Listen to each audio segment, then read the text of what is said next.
Hi, welcome to another episode of the Senior Power Community.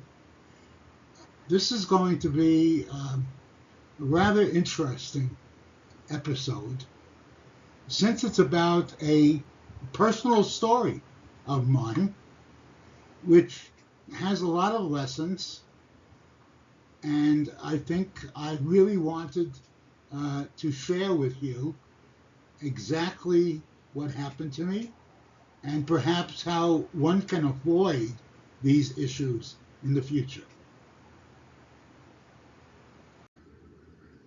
Let me welcome you to another episode of our channel, the Senior Power Community.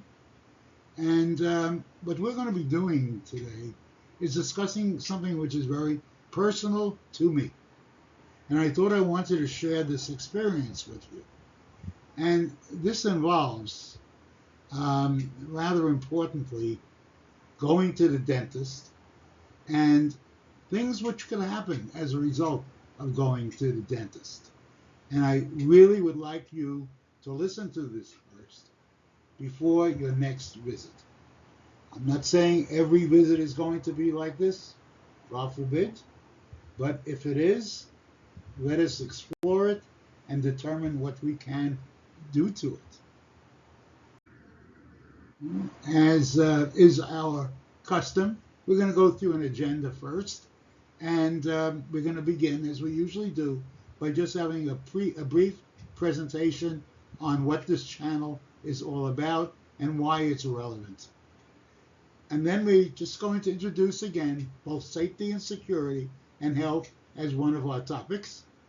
And when that's been done, okay, we're going to talk about dentistry and insurance. And let me tell you, the catchphrase here, if everybody remembers Hill Street Blues, let's be careful out there. This could cost you a lot of money and a lot of heartaches. And then we'll talk about, introduce what we feel will be the next episodes on our channel. And of course, have a question and answer period. Good? Just about a bit on myself. My name is Joel. And we just celebrated our 57th wedding anniversary, my wife and I, which today I believe is somewhat of a unusual event, to say the least. I love to travel. I love to read. I'm pretty good at cooking. As you'll see, I'm a chemist by training, and I think that goes with it. And I also enjoy working, and I felt that I never really went to work an entire day in my professional career. I always loved it, and it was really good to me, thank God. Okay, I am an academic by nature, and I am definitely a member of the community, as you can see from the fact that we just celebrated our anniversary.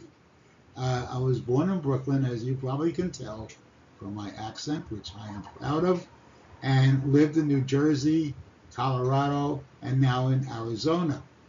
We moved around a little bit, but we spent a significant amount of time in each of those places. I am a nerd. Let me just say it right off the bat.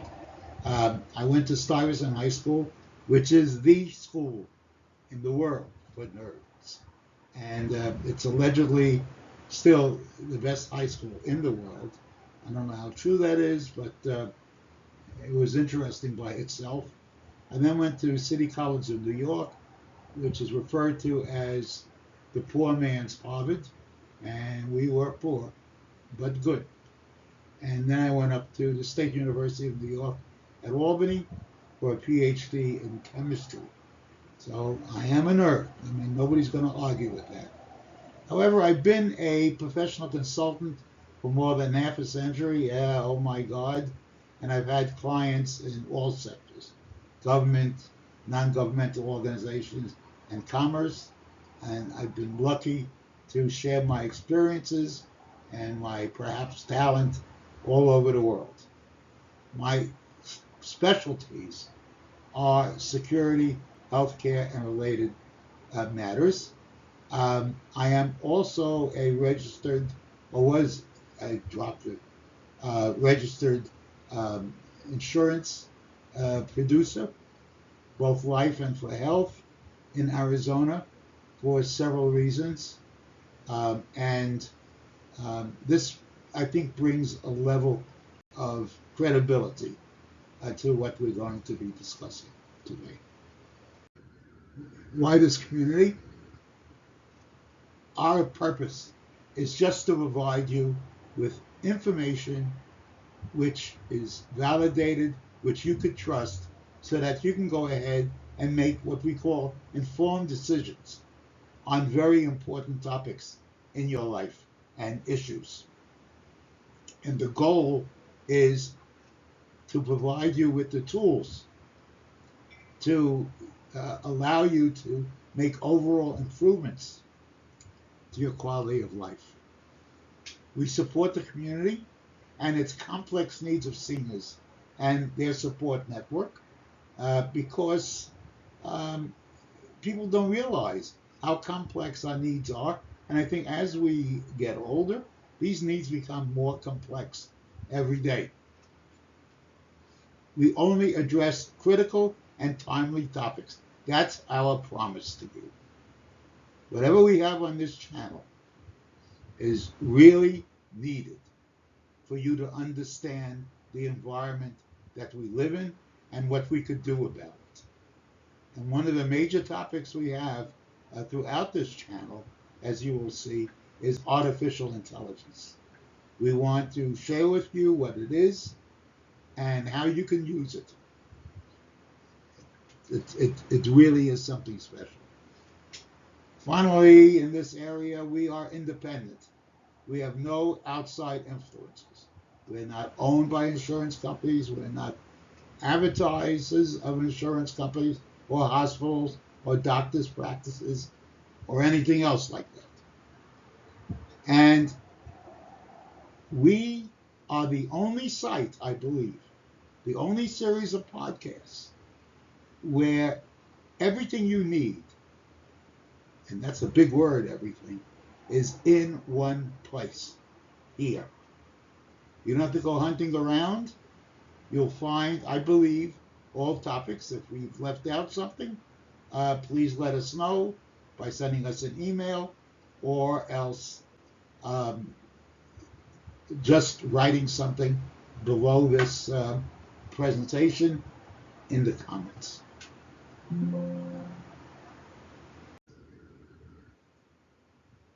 Now I want to just address for a bit what is a senior targeted scam. And please go ahead and take a look at another episode of ours called We're Waiting For You, and that will give you an idea of the types of scams that are perpetrated on us seniors. Okay? So we want to raise awareness of these scams in the community to protect us both financially and, very importantly, emotionally, because they could have a big impact on our lives. So these scams, believe it or not again, these fraudulent schemes are specifically designed and tailored to exploit us. Isn't that nice? The scammers often prey on seniors because we have perceived vulnerabilities, which I'm sure you will agree with, because we tend to trust. A lot of us might live in isolation. We are not as familiar with modern technology as perhaps we should be. And many of us have money due to retirement funds and other benefits which we received as a result of working all these years. And we don't want to lose a dime of it. And scams, we'll see, can take many forms: phone calls, emails, text messages, or even in personal interactions. The latter is the one which we're going to be discussing today, which is this in-person interactions. The aim is to steal our money, Let that sink in. It's also to steal our personal information because there's a lot that can be done with it, or both. Please pay attention. Now that we got all the housekeeping done, so to speak, we're going to begin to get into the meat of this podcast by discussing about the common forms of dental fraud. Stay tuned here, buddies. First of all, the one which I fell for: billing for services not rendered. Okay, they will submit claims, and I'll explain how that's done, for procedures that were never performed. Let that sink in. Or performing unnecessary procedures. And then recommending and conducting treatments that are not medically necessary. Got that? Okay. The next one is upcoding, which I also was involved with this particular incident. Billing for more expensive procedures than those stipulated, which includes the misrepresentation of their services, altering dates, descriptions of treatments to receive higher reimbursements. I feel like an idiot that I fell for it because this is my area of specialty. And luckily, I knew what to look for.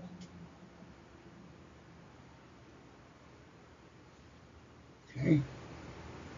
You see that we have a real case here, you will see, that checks all of the above boxes. And everything we do, we document. Okay? So if you would like to, please go ahead and look up the basis for the above points on such sites as Codexo, ChatGPT, which you may or may not use as an AI site. We're going to get to it, but if you can, they'll walk you through it, and you're going to be surprised how nicely that works. And Wikipedia.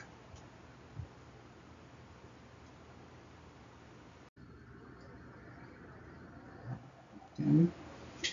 Now we're going to begin this real dental case study.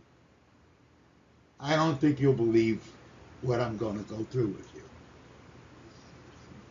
There is a denture, sort of like the one I had, the lower denture, and when sometimes they look at this, the providers, like the dentist, all they see inside is this pot of gold. Keep that image in your mind. Of course, but this needs to be stated. I know that the vast majority of dentists, their services, the way they treat people, the way they bill people, are provided at the highest standards. However, you have to realize that things are done differently today, and they don't have it totally in their control. They use outside services. We'll get to that.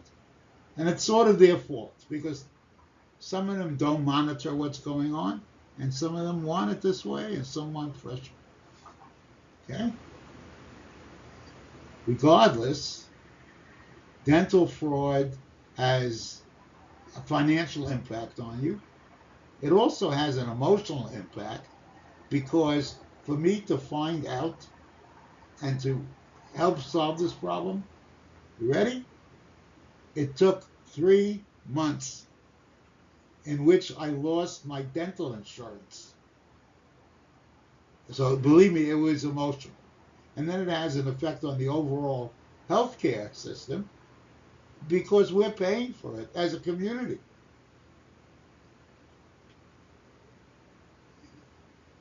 Yeah. 3 to 5% of U.S. annual dental expenditures are fraudulent. Sounds like a little bit, huh? It isn't. 3 to 5% of billions of dollars. It adds up, right? A famous senator once said, a billion here, a billion there, eventually it all adds up. And you could see dental spending by 2027 is estimated to reach $203 billion. So we're talking about a lot of money that's coming out of the Social Security system, which we no longer have. But as we will discuss, it may not be attributable to their actual fault, but to other types of things which are happening within and without, outside of their practice. All right, so let's dive in further to this case. Okay, so we're going to look at a real dental case study. Shame on me, I'm going to be the first to admit it. I specialize in investigating healthcare related issues for the government and for the commercial sector, and I have to say, for almost half a century. I'm laughing, but I'm crying inside. Even so, cynical me, which I am, ask my friends, was a victim of too much trust. Okay? I'm not usually that type of person. And my wife, and this is based on, all kidding aside, my wife and I have been using this provider for just about 4 years now. I had a little problem a few years ago. It was sort of the same thing, but I gave the benefit of the doubt. Again, very uncharacteristic. And they always try to uptick, and they still do, the old deep cleaning trick, which the jury is out on. Let me just say that, whether it's real or not. She eventually figured it out, but unfortunately she's gone back to doing it. And I say this in a strange way because she's always been much smarter than I am. I figured she'd pick this up. As I said, there was a situation for me a while back. The billing situation was resolved. I yelled a little bit. Okay, they gave me back the money. But it was really my naivete which kept me going here. Right? But now we come to the present. And I call this the case of the purloined tooth. And now we get to the heart of the case study. What I did was I put together a timeline, which I believe is the only way I can efficiently present this. So let's try at least. Okay? All right. I have dentures, right? I'm not ashamed to talk about it. People our age, they have dentures, and I have a full denture on the top and on the bottom. Well, the lower denture became very, very uncomfortable, as most of them do. And I went to this dentist who I've been using for years, my wife and I, as we mentioned, and I brought them in for an adjustment. Never really saw the dentist, saw the technician, and that's a big difference in my opinion. But the technician fooled around with it and didn't really do much. Maybe it was a little tighter, in all honesty. So I went home. I mean, that was all I was going to do. They keep pushing on you to have implants, which cost thousands and thousands of dollars, and I'm not going to do that, and I'm not prepared to do that at my age, frankly. All right, fine.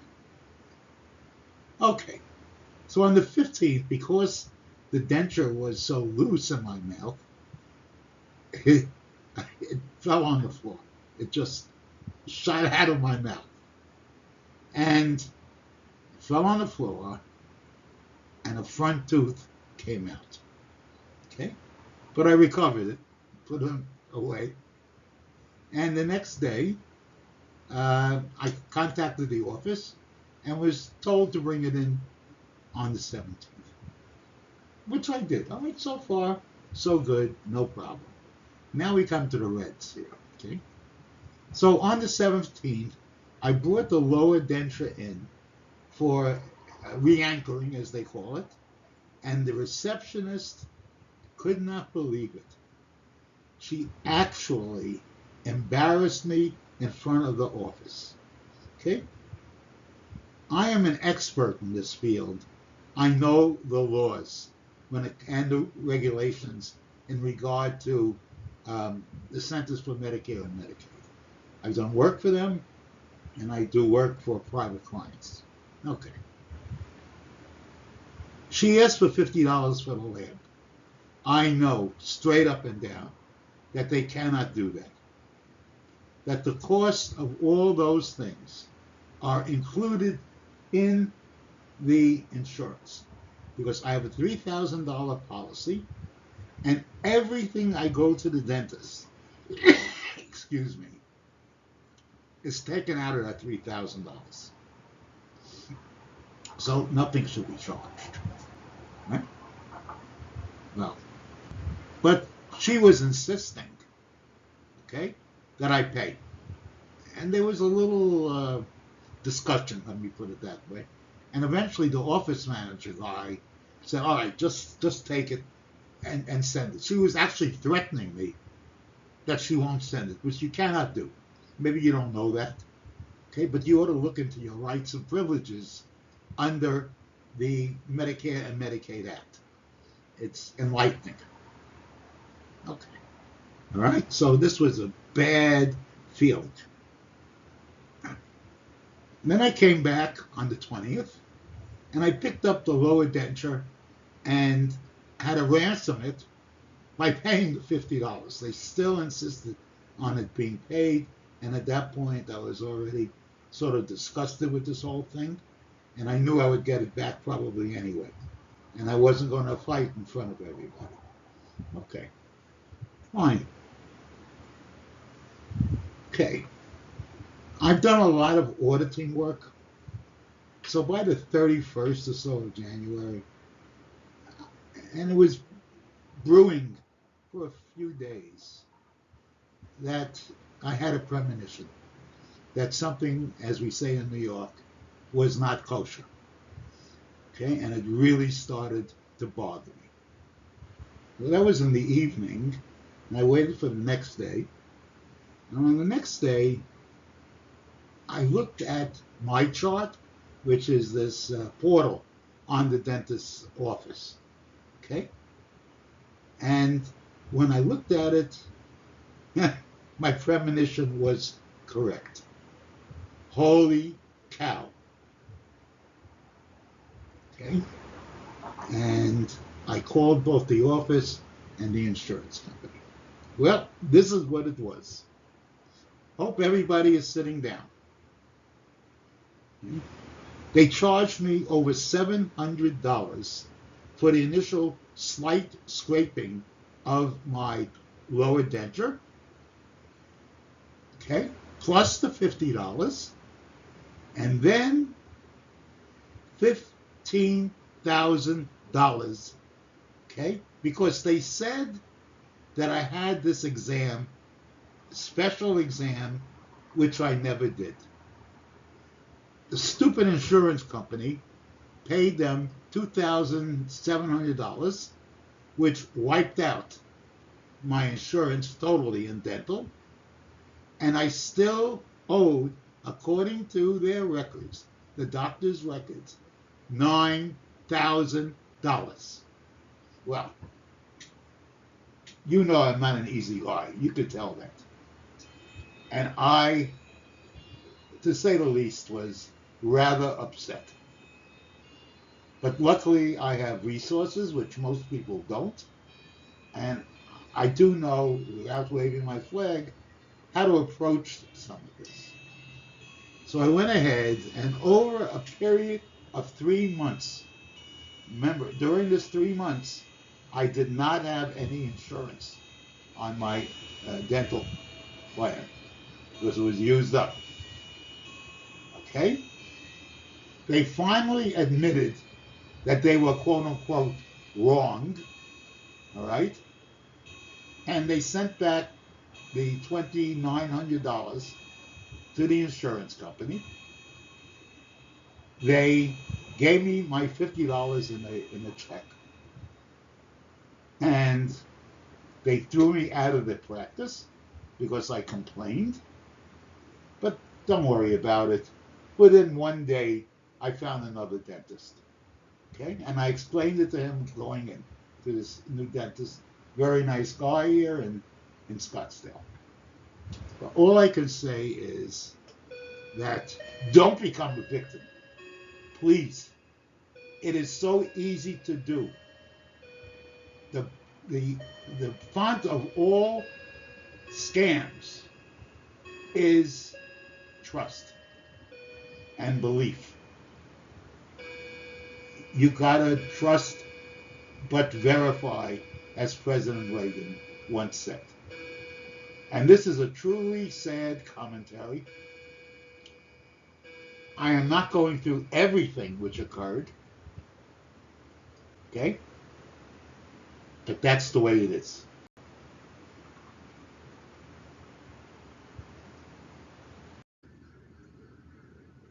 All right.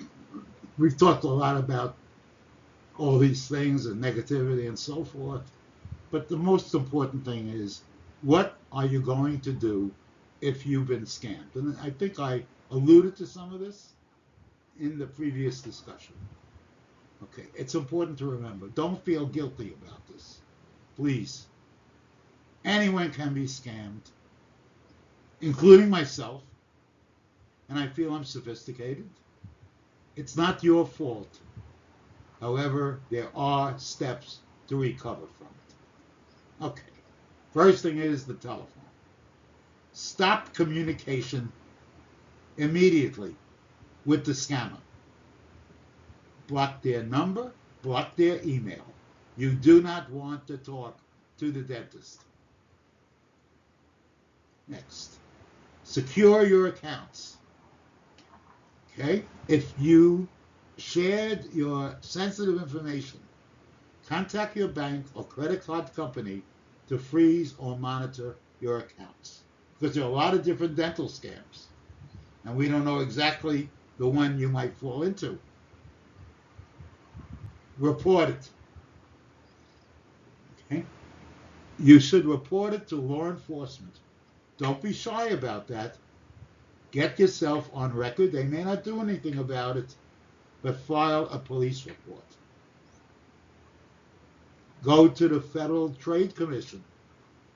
Visit reportfraud.ftc.gov. Again, who knows what's going to happen, but you're building a data trail for yourself. Okay? Go to your state's attorney general. They often have resources for fraud victims. And then seek support. Talk to someone you can trust. Join a support organization for fraud victims. It sounds like over the top. It isn't, because we're talking here about thousands of dollars and a violation of trust and other horrible things. And it's an emotional thing as well as it being a financial thing. I was emotionally hurt. Okay? And then we're going to try to build not a scam safe community, because that's never going to happen, but at least we can build a scam safer community. And we have to focus on prevention, not just on an individual level, but also from a community level, because that's where we have the strength. Okay? We're going to share what we learn with friends, family, and neighbors. There's no shame in this. You're going to need support. Encourage loved ones to talk openly about scams that they've encountered as a means of exchange. Attend workshops or webinars about fraud protection, listening to podcasts such as these. And when we work together, we can create a network of informed people. And that's the whole thing. If everybody knows, or many people know about what's going on, we can possibly outsmart even the most sophisticated scams because we know how to play it. And if we want to, we can even have some fun. I enjoy that. And so what we want to do is to build a scam safer community because we're not going to ever build a scam safe community. There are too many of these scammers out there, and we can only make our lives somewhat safer, not totally safe. Okay? So protecting a senior community from scams. And I'm talking in the general sense here, not just for dental, because we have to look at what the other scams are, which come across your iPhone every single day. It involves proactive education within the community. Gives us something to do. Okay? So there are some comprehensive steps to safeguard ourselves. One, establish a community support system. That's like the best thing you could do. Organize regular awareness workshops. Okay, so you could discuss, share real life examples, sessions to teach seniors how to recognize and respond to these scams. And then a buddy system. One of your close friends and family members or whatever who can review these scam calls, particularly as we get into romance scams, of which we have another podcast on, and general scams, which we have another podcast on. So they can work with you, be your shoulder to cry on, and get support. And then there's community watch programs, just like you have for street crime and things like that, where you have community watch. You can have a community watch for scams as well.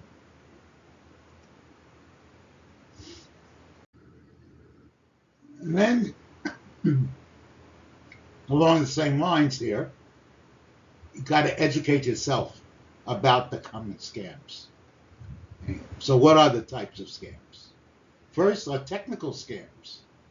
Fake technical assistance for non-existent computer issues. I'm sure you've had this, where all of a sudden your computer locks up and they want you to call. They disguise themselves as Microsoft or McAfee or whatever, and they tell you to call this number, and it's a fake number. And once you're there, they really lock up your computer, and you have to pay them to get it freed. That's called ransomware. And then you have the romance scams, where predators build fake relationships to exploit you emotionally and financially. I have a big podcast on this with a true case study. And then Medicare health scams, which this is one, free medical equipment or identifying theft through Medicare numbers. You've got to be so careful. Okay? When someone asks you, whenever I go to a doctor's office, they always ask for my social security number. Always. I always say no. And they say nothing back. They accept it like that. You give out your Medicare number and your address and your phone number, and they get hacked into, if it's not stolen by their own people, good luck trying to save your identity. And then you have phishing emails, okay, doing the same thing, saying that they're from Microsoft and you have to reactivate your account. Please put in your email address and your password. And you do that, you're done with. And then investment fraud, high returns with little to no risk. Right, okay? Don't ever believe that. I don't care where it comes from. It comes from your friends, don't even believe it. They're going to pay the price. And then be very cognizant of red flags. Okay? People requesting, again, the financial information and personal information, giving you a claim that you won this multi-million-dollar uh, lottery, and all you got to do is send them, because there's some administrative cost, $2,000, and then urgent calls about overdue taxes, utility bills, medical expenses, and the most interesting one, the most dangerous one, that is really going big now, is to get a call from people saying they're at the hospital in Mexico and your grandson has been hurt badly in a traffic accident. Please send money to cover his expenses, or else we're going to throw him out. You'll be surprised how many grandparents fall for it, and I don't blame you. Okay? All right. So just on the technology side, because this is where a lot of it comes in, okay, equip phones with caller ID and block the unknown or spam callers. This works sometimes, it doesn't work sometimes, because they have so many phone numbers that if you block one, they're going to get to another, but at least do something. And sometimes it will work. Okay? Secure your online practices. Make sure you use strong and very unique passwords that themselves don't give away your identity, because people do that too. Name it a favorite dog, for example. And then install antivirus protection and allow the applications who you deal with to have the so-called two-factor authentication, which means they will send you a message after you completed the first part to make sure it's you. And then help seniors register with the National Do Not Call Registry and credit monitoring services. A lot of times you have been hacked through your doctor and so forth, and they will offer free credit monitoring.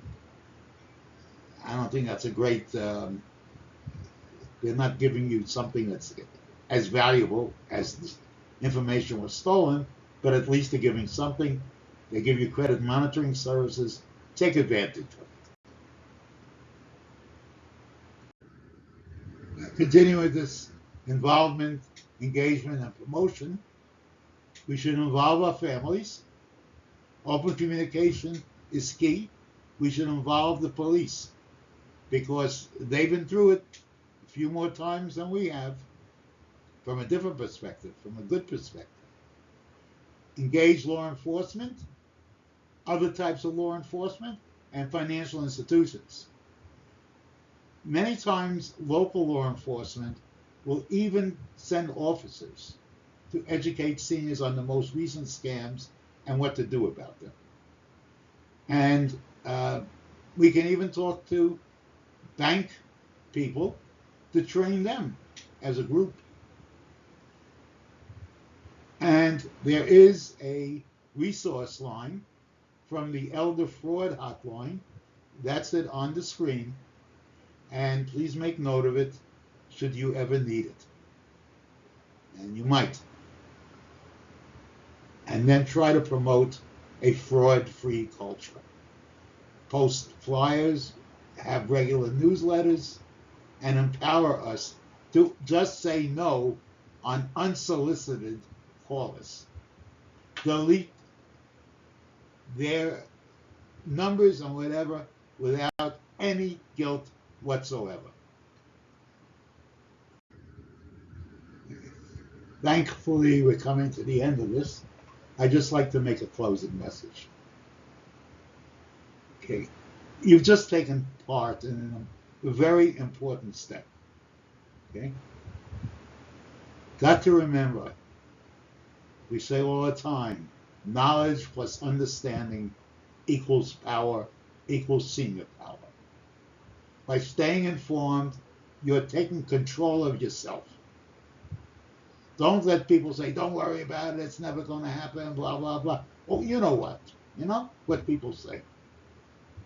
Don't pay attention to that. Pay attention to yourself. If you found this episode useful, Please share it with them, and also if you could subscribe, we would appreciate it. Together we can save ourselves and protect each other from these very bad situations. Okay? I want to thank you for joining us today. Stay safe, smart, and remember, you have the power to outsmart the scammers. They're good, but if you know what this is all about, you have the power to be better.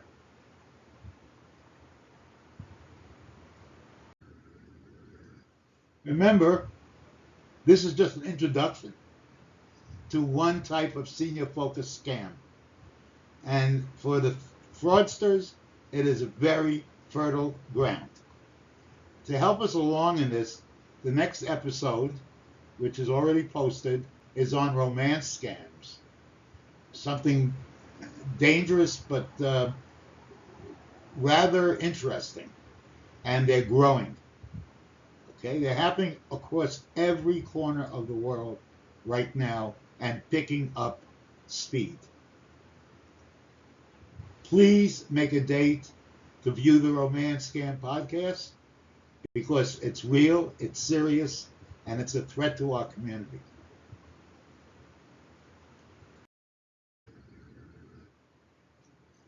Again, thank you for your indulgence and your listening to this. We have now a question and answer session. You could email me, and I will respond to you. You can also write below in the comment section what your questions are. We'll do our best to answer it. This is our website, www.ourseniorpower.com. It is worth the trip. Okay? And what this does is it backs up these podcasts, gives additional information, and goes into rather greater detail on a lot of these issues. And I believe it is well worth your time to spend on it. And then, of course, like and subscribe. We're setting up Patreon. We would like some crowdfunding if necessary, and so on and so forth.